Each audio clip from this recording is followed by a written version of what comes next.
Buenas tardes.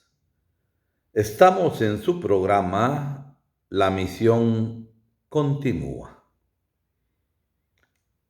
transmitido por Radio Chortí y retransmitido por Radio Pax, como también por algunas redes sociales de Facebook. Hemos venido reflexionando sobre los desafíos para construir una humanidad nueva y sobre todo en estos tiempos de pandemia, donde anhelamos todos que haya una realidad distinta, pero mejor. Una realidad más justa, una realidad más fraterna, una realidad más solidaria, una realidad en la que todas las personas tengan mejores oportunidades de vida para vida digna.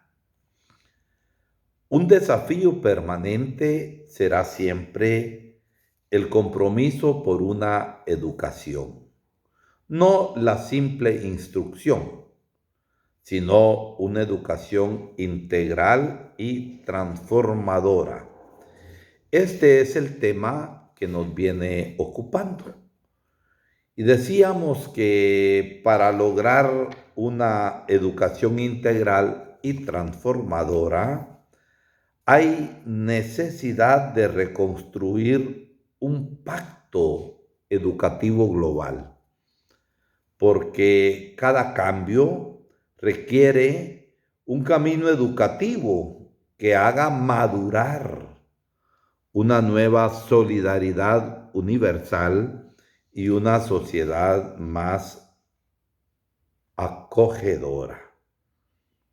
Por eso, el Pacto Educativo Global, decíamos, comprende la visión de una educación pensada más allá de la escuela. Y se trata de acompañar a la sociedad, a las familias, en el descubrimiento de su vocación educadora. Por eso, continuando con nuestro tema, queremos hablar hoy de la educación popular. La educación popular es un espacio que genera culturas a través de experiencias pedagógicas que contribuyen a la expansión de las cosmovisiones, de las maneras de ver la vida, de las distintas culturas, y así se pueden generar nuevas visiones, nuevos sentimientos y nuevas actitudes hacia la realidad. Y en este sentido, la Iglesia debe seguir contribuyendo cada vez más a formar personas que se comprometan a transformar el mundo y personas que se comprometan a transformar el mundo desde su propia realidad, haciéndole frente a la pobreza, la injusticia, la corrupción en todas sus formas y la destrucción de la vida y del planeta por la contaminación bruta y progresiva que tenemos en nuestro mundo, dando así pasos hacia una educación popular que se debe basar en la participación de todos y la transformación a través de una educación en valores y con calidad, porque no se trata de aprender solamente conocimientos científicos y nada de valores, porque lo que se hace es formar monstruos tecnológicos desarrollados, pero desnutridos y raquíticos en humanidad. Por eso repito, se trata de una educación en valores y con calidad que genere una mirada crítica de la realidad, porque a veces no reflexionamos y no pensamos y nos da lo mismo, lo digo de esta manera, me van a disculpar, la chicha que la limonada, el cebo que la manteca, porque no sabemos discernir. Hay que tener una mirada crítica de la realidad. Se pueden formar personas capaces de comprometerse, de implicarse en la construcción de una sociedad justa e igualitaria para todos. Demos una mirada rapidita.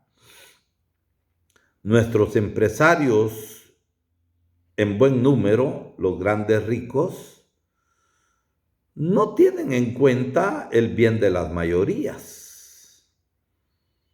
Nuestros políticos se han dejado corromper y se han convertido en corruptos y corruptores. Y si nosotros vemos, toda esta gente ha estudiado en lo que se le llaman buenos colegios, incluso a veces colegios católicos, buenas universidades, que tal vez cuando eran estudiantes y estaban un poco en necesidad, protestaban ante las injusticias sociales y eran incendiarios en sus protestas. Pero una vez acomodados, ¿qué sucede? Se han vuelto bomberos. Bomberos que apagan todos los gritos por una sociedad más justa. Entonces, necesitamos realmente personas capaces de comprometerse en la construcción de una sociedad justa e igualitaria para todos. A este respecto, el Papa Francisco dice que se necesitan esfuerzos, pero esfuerzos unidos para alcanzar una alianza educativa amplia. Una alianza educativa amplia con vistas a formar personas maduras. Personas maduras capaces de reconstruir el tejido relacional. El hombre no es lobo para su hermano, como decía un filósofo del empirismo, sino que hay que formar personas maduras capaces de reconstruir el tejido relacional entre las personas, con valores, para que todos juntos podamos crear una sociedad más fraterna. Por eso estamos convencidos que se necesita una educación popular. Una educación popular basada en la reflexión. Que reflexionemos, que dialogamos. Urge una educación que empodere y abra caminos de participación y futuro para todos. Se educa haciendo y haciendo nos formamos y nos educamos. Y entonces así vamos participando todos. Y para ello, la Iglesia debe fortalecer la conciencia de educar en red. lo más amplio posible y lo más unitario. Una red buena se hace con una pita, no con pitas añadidas. Y se trata de crear una red que sea a la vez red de comunidades y de personas. Por eso las redes educativas permiten ver el valor agregado de la educación católica. ¿Qué podemos añadir nosotros los católicos con nuestros colegios, con nuestras escuelas y con nuestras universidades? Se debe ver el fruto en gente formada ahí, pero que ayuden a transformar las realidades. Entonces, la educación es la plataforma del cambio social. Y en ese sentido, una de las mejores posibilidades de trabajar por el reino. Hay que formar buenos líderes, líderes que vayan haciendo junto con las comunidades. Hay que formar buenos políticos que sean coherentes, buenos políticos que no se dejen corromper, ya que la política en su sentido verdadero es el arte de gobernar. Y el arte de gobernar es trabajar por el bien común, no por el bien de unos pocos, fuertes en lo económico y fuertes también en influencia social, pero negativa. Se trata del bien común, de crear posibilidades para todos de vida digna, de desarrollo, especialmente para aquellos que nunca la han tenido. Y pregunto, ¿por qué hay tanta migración en nuestro medio, tanto de las aldeas como de los pueblos? ¿Por qué se van a Estados Unidos? Poniendo en riesgo su propia vida, su misma seguridad económica, buscan seguridad económica, pero la gente en nuestras aldeas están gastando más de 100,000 quetzales. 150 me dijo una persona, 110 me dijo otra, para irse a Estados Unidos. Hacen préstamos, venden la poca tierra que tienen, hipotecan sus propiedades. ¿Por qué? Porque no tienen acceso a una vida mejor, a una vida más digna, y por eso se arriesgan a todo. Prácticamente Guatemala le cierra las puertas a toda esta gente, no hay desarrollo para ellos. Prácticamente los expulsamos. Los expulsamos, ¿por qué? Porque Guatemala es un país desigual, que hemos venido siendo gobernados por políticos corruptos. Entonces, por eso necesitamos formar políticos que trabajen, que den su vida por el bien común, ya que la política es un arte para gobernar, no es el arte de convertirse en mafiosos y en corruptos. Es el arte del buen gobernar para crear posibilidades de desarrollo para todos. Y esto se logra cuando se trabaja por el bien común. Por eso, repito, la educación es la plataforma del cambio social. Y en este sentido, una de las mejores posibilidades de trabajar por el reino, como dijo el Papa Francisco en una ocasión, la política bien llevada también es parte de la caridad de un cristiano que está metido en ese ambiente político para el cambio social. Entonces, nos preguntamos, ¿qué desafíos reconocemos para las instituciones educativas de la Iglesia en todo nuestro continente en el marco del Pacto Educativo Global y Participativo? ¿Cómo constituir e implementar procesos en todos los niveles educativos comprometidos en el diálogo entre fe, ciencia, tecnología, a favor de una ecología integral, porque hemos de educarnos para la ecología?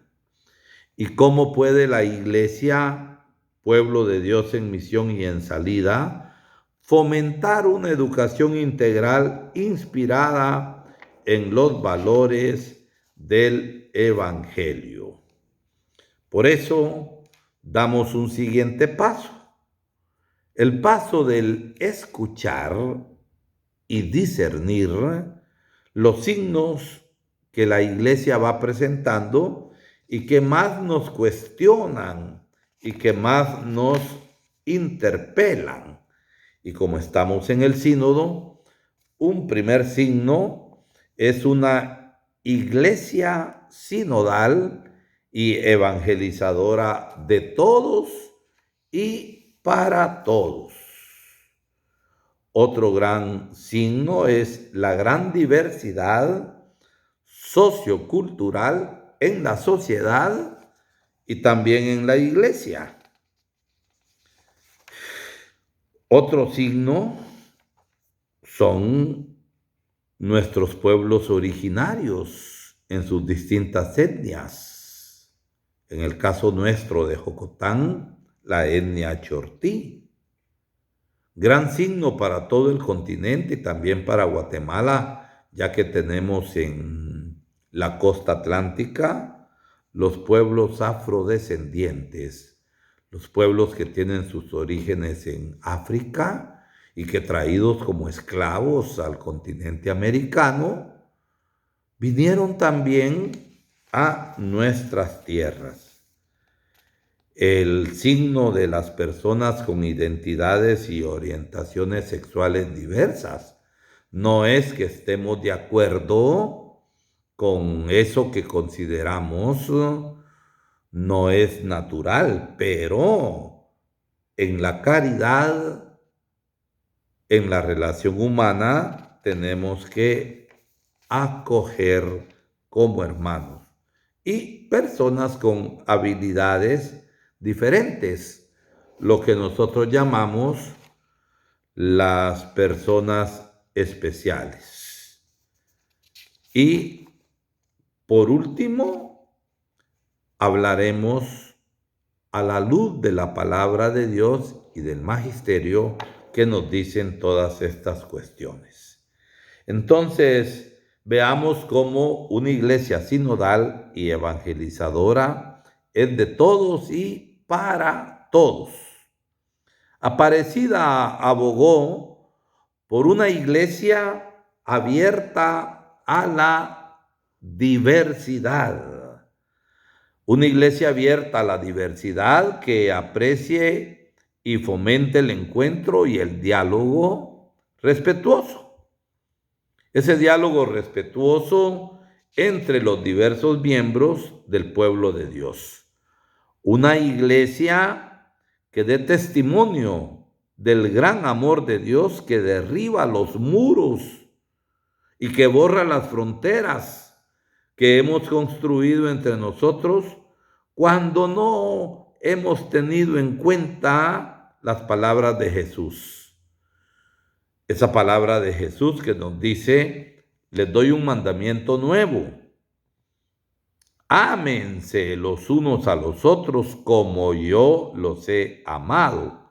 Así también ámense los unos a los otros. Por el amor que se tengan los unos a los otros, reconocerán todos que son discípulos míos. Esto nos dice Jesús en el Evangelio de San Juan 13:34. Su espíritu El Espíritu de Jesús resucitado y vivo entre nosotros nos impulsa a trascender, a ir más allá de estas fronteras y divisiones injustas y a reconocernos como hijos e hijas amados por Dios y como hermanos y hermanas en Cristo. Para los cristianos no hay fronteras. Las fronteras lo ponen los egoísmos humanos, a tal punto que no hay igualdad de relaciones. Por ejemplo, cada país es soberano e independiente. ¿Cómo es posible que en algunos países se necesite visa para entrar? Por ejemplo, un guatemalteco es difícil que vaya a Estados Unidos, aún a México. ¿Y cómo nosotros abrimos las puertas a los estadounidenses que vienen y que no necesitan visa? La relación entre los países es de igual a igual. El documento de Aparecida se enfoca sobre todo en la diversidad sociocultural en la sociedad y en la iglesia. Hay una gran diversidad en nuestras sociedades, una gran diversidad en las culturas. Y todo esto también porque la iglesia está en el mundo. Claro que hay diversidad sociocultural también en la iglesia.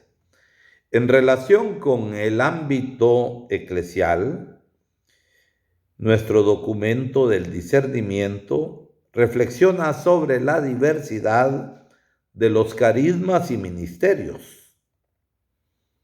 Gracias a Dios hay diversidad de carismas y ministerios. La iglesia es como un cuerpo y todos los miembros son diversos, pero forman un solo cuerpo.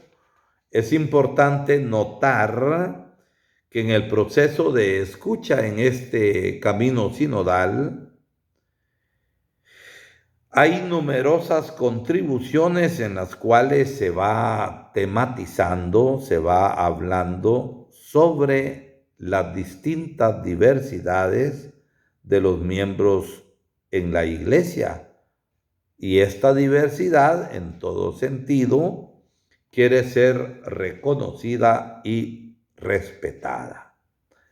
Esta gran diversidad sociocultural en la sociedad, en la iglesia, nosotros en la iglesia, en Aparecida, la reconocemos y valoramos la riqueza y la diversidad cultural de los pueblos de América Latina. En esta región del mundo existen diversas culturas indígenas de los pueblos ancestrales, diversas culturas afroamericanas según sea el origen de los países de África, de los cuales tomaron como esclavos a estos hermanos nuestros y los trajeron a nuestro continente. Hay cultura mestiza del cruce entre las distintas razas, indígenas, españoles, afroamericanos. Hay culturas campesinas, hay culturas urbanas y suburbanas de las periferias de las grandes ciudades. Se afirma entonces que al asumir la diversidad cultural, esto es un imperativo del momento, hay que asumir, hay que aceptar esta diversidad cultural y darle a cada cultura y a cada grupo su puesto. A 14 años de Aparecida, miembros de los pueblos originarios, ancestrales y afrodescendientes, así como personas de otros contextos culturales, constataron en sus contribuciones en este proceso de escucha en nuestra iglesia de América Latina y el Caribe que todavía existen grandes asimetrías, grandes medidas no iguales en lo que respecta al poder económico, político, social y cultural.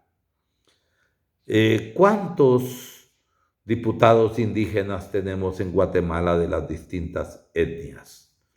Considerando que el porcentaje de indígenas en Guatemala, más o menos, digamos, sobrepasa el 50% o bien el 50%.